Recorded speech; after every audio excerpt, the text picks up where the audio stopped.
Welcome again to another exciting moment. Here we're talking sports from the heart of Lagos in M4S Studios. And today we'll be talking to a gentleman who has been working round the clock to take a unique sport to the world stage. Of course, almost all sports we know, from football to rugby to cricket, seem to have a foreign connotation. But somebody in-house is looking at developing a sports that can resonate globally. Ladies and gentlemen, let me welcome Mario Wanny, the man who has been behind the popular Dambe Warriors. Please, welcome to the studio. Good evening, Felix, and thank you for hosting me. Actually, I'm part of the people that are behind the Dambe, the Dambe Warriors specifically. It is a joint effort and a teamwork. So yeah, as we were talking earlier, I mean, Dambe existed with or without millions us. I mean, or thousands millions of years ago. Yeah, centuries ago. But I think it didn't take the noise that it deserved, especially with the era of combat sport and what's happening in combat sport globally. It's sport is a way to communicate anyway, and combat sport globally it's booming, and Nigeria has a treasure called Dambe, which can be actually globalized, and that's what we have been working on, and we are of course still in the journey. When you look at MMA and UFC, they almost have the same kind of trajectory than when you're looking at Dambe. But how regulated is Dambe? Because we're going to look at safety for you to make the international space. Absolutely, you've said it right, and the way we looked at it is like there is the MMA that came, I mean, from different places in the world, but it's now American. I think America is pushing it. The Sumo is Japanese, and other sport coming from different country, and they were able to export and globalize. And as I was saying, Nigeria has a treasure called Dambe, and why not globalize it? And to globalize it, there is a certain process that you should do. First thing is the safety. As you were saying, we're able to, I mean, in our knowledge in the combat sport and specifically the MMA and what's acceptable in the international community in terms of safety and regulation for combat sport, we were able to tweak a little bit and upgrade the safety rules and make it globally acceptable. The sanctioning as well, there is a federation for Dambe in Nigeria. It's actually part of the traditional sport federation. We work, I mean, very closely with them. We upgraded the rule, as I said, and we trained the referees, trained the official, trained the judges. So it became a sport that is standing by itself now, that we are now nationalizing it. We are taking it out of, I don't want to say take it out from Kano, but exporting it from Kano. To the rest of Nigeria. To the rest of Nigeria, and then later on maybe continentalize it, and then later take it abroad. Yeah, because if you look at it, is it strictly a Nigerian sport, or does it resonate in places like Senegal, Niger, and those countries closer to Nigeria? Okay, so as I was saying, every country has its own specific combat sport. Senegal, they have the Senegalese wrestling, which is, I mean, similar to Dambe in terms of engagement from the people, but it's a different sport. Ours is boxing. Okay. It came from the boxing, so we call it the Nigerian boxing, Dambe. So it's unique. It's okay. It's completely unique. It's a unique sport. Of course, I know it's not been easy, but tell us the journey. How has it been, and what the future holds for Dambe as a sport in Nigeria? Okay, the journey has been great and exciting because we are a blend of different partners with different mindset, different experiences, and our objective, as I said, from the Dambe, the way it is now or the way it used to be before we came in and upgraded a little bit. It used to host events and is like our orphan events. In the northern community, it's part of their tradition. They do every week Dambe fights from different houses, different communities. They come to compete, and then the winner will be compensated and will be sprayed with some money and so on. It wasn't structured. So for us to globalize it as well, we need to put a structure in place. So we structured it first of all in a league. So now we are doing leagues, and we have defined weight categories. We have lightweight, middleweight, and heavyweight category. And we used to do events at interval of every 2 weeks, every other Sunday. We do events. 5 events are the circuit fights, which are the qualifier. The last event will be the championship, and that will be end of a season, and then we move to season 2. So we created a lot of champions. We created a lot of employment for a lot of people.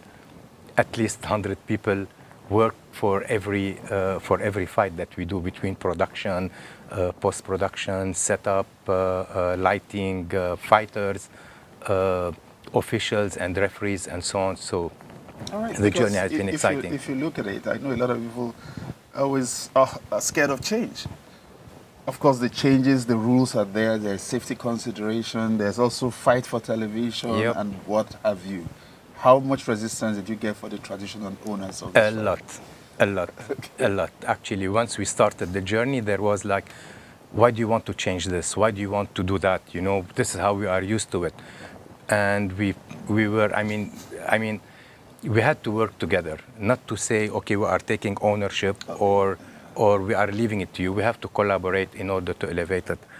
And once we've done the first event and the second event, and the fighters saw the change, the Dambe owners, if you want, the chairman in different states of Dambe, they saw the income that they have been having. We were able to plug in different sponsors that they saw values in what we are doing. We were able actually to pull in from 5,000 to 10,000 persons to come and watch. That's even bigger than some soccer games in Lagos. Absolutely. In Nigeria. I mean, the limitation of number of people is the limitation of the size of the venue. Actually, and even sometimes venue that can take 3,000, 4,000 people, you can see people climbing, more fans climbing on the fence, on the roof, just to watch and see. So yeah, we were able to upgrade from the first event that we did until the 21st event that we did recently.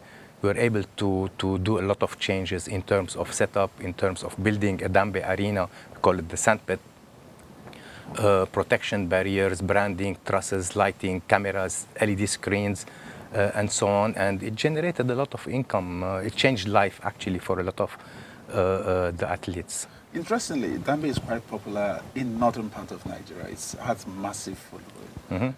Don't you think government can tap into an area like this? Well, At least to help with insecurity, use it as a means of communication. Absolutely. I mean, there are different ways that different ministries can look at it. Yeah. Can look at it. Actually, it's sport, and we know now the National Sport Commission how active they are in promoting every sport, in assisting every sport, and so on. And we are actually engaging with the National Sport Commission, from the chairman to the director general, and they actually love what we are doing. On the other side, there is a Ministry of Art and Culture, Creative Economy, and now Tourism at the same time. So as well, we met with Her Excellency. She's from Katsina State, and she knows what Dambe is about. We've engaged. She loves what we are doing. She loves the upgrade, and we are talking. Regarding the tourism, actually, as I was telling you a little bit earlier offline, that we have done events in 7 states in Nigeria. If we do, let's say, if we promote or we were talking of an event in Kano, we noticed that there are a lot of people from different neighboring states. They pack their load on Friday, they go to Kano, spend a couple of days just to watch the event, and then they go back, let's say, on Sunday evening or on Monday, which actually creates a lot of economic, if you want, activities. They have to stay in an hotel or with a brother to buy more food, to use transportation. So it's like an internal tourism. In different occasions as well, we've had a lot of calls from French, American, Dutch people. When is your next Dambe event for us to go and watch it? We had a friend that, he became friend actually, that by coincidence he was in our event, Dambe event in Lagos. He knew the next one was in Kano. He booked a flight and he went to Kano. Yeah. Okay, that's quite interesting. But not being sexist, people will ask, are women allowed to fight Dambe? Not yet. Not yet. Why? It's not yet. I mean, If they decide it's not to been there. come in and contest. It has not been there, and it might be part of this change that you are That you are talking talking about. about. With it has never been. Maybe it was, and it's not highlighted in the media, but it's something that we are planning for. Yes, it's going to be quite interesting to Yeah. see, because they keep saying what a man Inclusion. can do, a woman, Yeah. and also about inclusion, Yeah. especially as we keep celebrating the women. For the rest of Nigeria, I know you said you've had it in Lagos and a few other. How is it resonating in the south? Dambe, I know, of course, you have northern community everywhere. Yeah. But how is it resonating in the south? Do you think it's going to Okay. be a big thing in the south? Absolutely, absolutely. As you said, there are a lot of Hausa communities in not only the south, I mean in different parts of Nigeria. We hosted one mega event in Lagos. We've done it in Muri Okonola Park, where we knew the demography, we knew the interests of different people. We knew that Lagosians, if you want specifically, they like what we are doing and they watch it online, they engage. But to tell him come and watch a Dambe event, we don't know if they will come. And the attraction in our sport is the number of people that are watching and the hype and so on. So the announcement that we did was in the Hausa communities, in different Alaba, Rago, in Mushin, Agege, and so on. And we actually facilitated for them to come in to the event. We hired buses for them to gather gather in one specific point. We pick them up to the event. They watch the event. We entertain them. Then our buses took them back. We had over 2,700 Hausa in Muri Akonola, where we have done online sales as well for Lagosians. And there was a lot of engagement. We had over like 500-600 ticket sales, people who actually paid for the tickets online. And we had our invitations for VIPs, VVIPs, for people to come and watch what the sport of Nigeria is about. And definitely we had all the managing directors and marketing directors for all the brands that have supported us. Fantastic.